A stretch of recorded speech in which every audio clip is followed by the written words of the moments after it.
Saudara-saudari, marilah kita mendengarkan renungan dengan judul Siapa yang Berbahagia?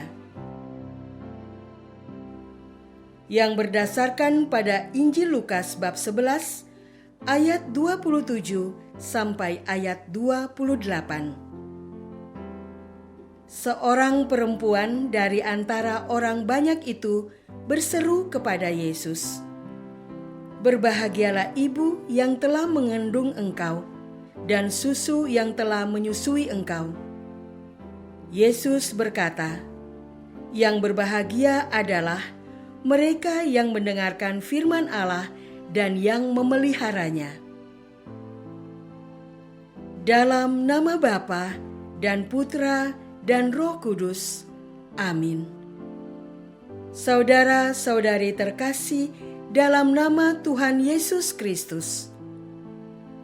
Ketika Yesus masih berbicara di antara orang banyak, berserulah seorang perempuan dari antara orang banyak itu dan berkata kepadanya,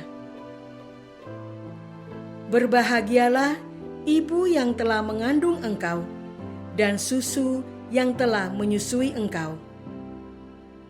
Apa yang membuat perempuan tersebut berseru demikian? Adakah ia terpukau takjub oleh perkataan Yesus yang bijaksana di usianya yang terbilang muda? Adakah ia berempati menempatkan diri di posisi ibu dari Yesus? Adakah ia merasa bahagia dan bangga bila mana Yesus adalah anak yang dilahirkannya maupun disusuinya? Mungkin demikianlah adanya. Lalu, bagaimanakah sikap Yesus menanggapi apresiasi perempuan itu? Yesus berkata, "Yang berbahagia adalah mereka yang mendengarkan firman Allah dan yang memeliharanya." Saudara-saudari terkasih, apa yang kita lakukan saat menerima pujian atau apresiasi dari orang lain? Bukankah kita merasa tersanjung atau berterima kasih? Adakah Yesus juga merasa demikian? Jawaban Yesus yang menegaskan bahwa yang berbahagia adalah setiap orang yang mendengarkan firman Allah dan memeliharanya, menunjukkan bahwa ia tidak menyimpan pujian itu sebagai miliknya. Ia tidak serta-merta menerima ataupun menolaknya. Yesus mengarahkan pujian pada tempatnya, sesuai kenyataan kebenaran. Bukankah mutlak benar tak terbantahkan pernyataan Yesus itu? Bukankah kita langsung setuju mengamini bahwa yang berbahagia adalah orang yang mendengarkan firman Allah dan memeliharanya? Bukankah saat ini kita pun termasuk di antara mereka? Adakah kita sekarang merasakan damai bahagia? Ataukah telinga hati kita masih tertutup selaput kebingungan sehingga belum sungguh-sungguh mendengarkan? Siapakah yang berbahagia? Yesus berkata, "Yang berbahagia adalah mereka yang mendengarkan firman Allah dan yang memeliharanya."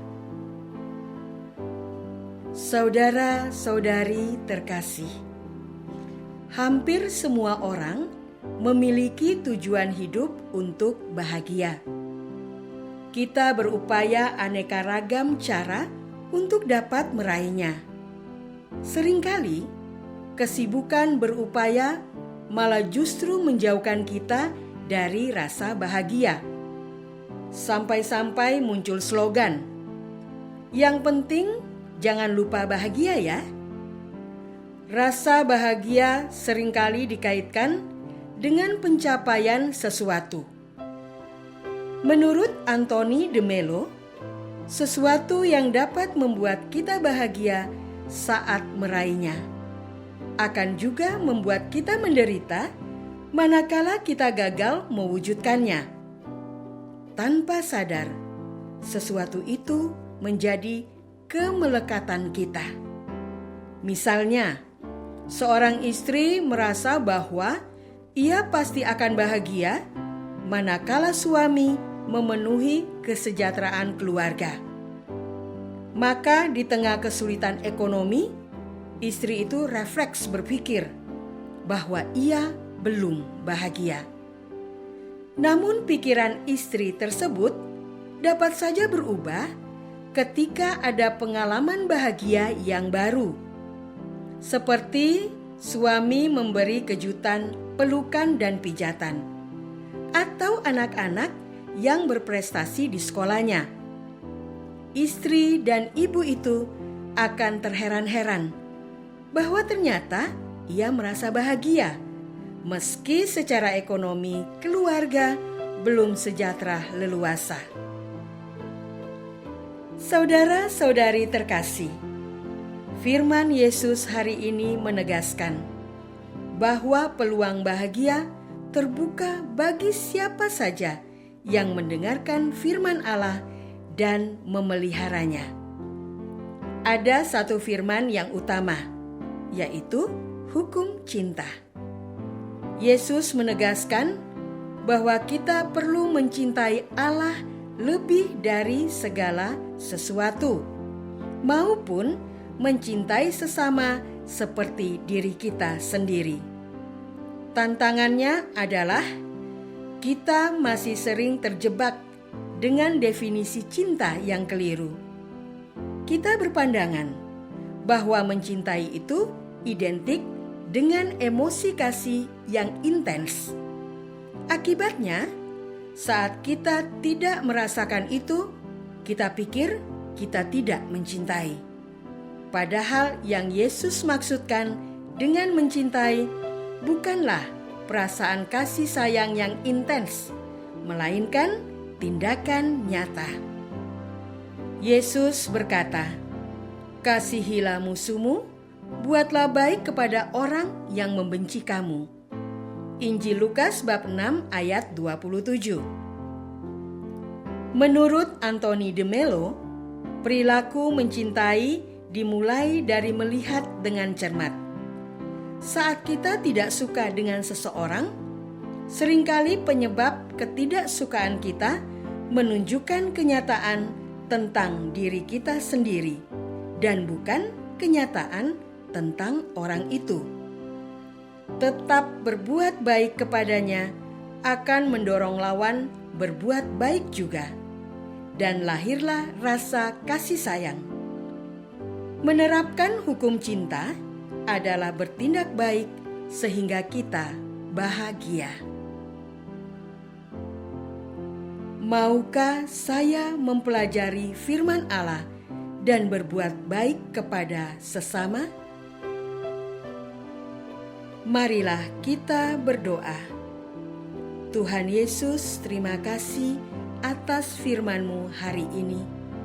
Kami sadar, mata hati kami buta oleh pikiran dan prasangka kami sendiri.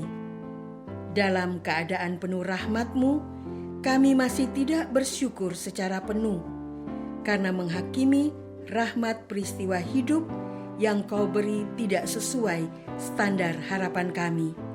Pun kepada sesama, sering kami tidak suka saat mereka tidak sesuai standar kami. Ampunilah kami. Amin. Semoga kita semua selalu dinaungi dan dibimbing oleh berkat Allah yang Maha Kuasa, dalam nama Bapa dan Putra dan Roh Kudus. Amin.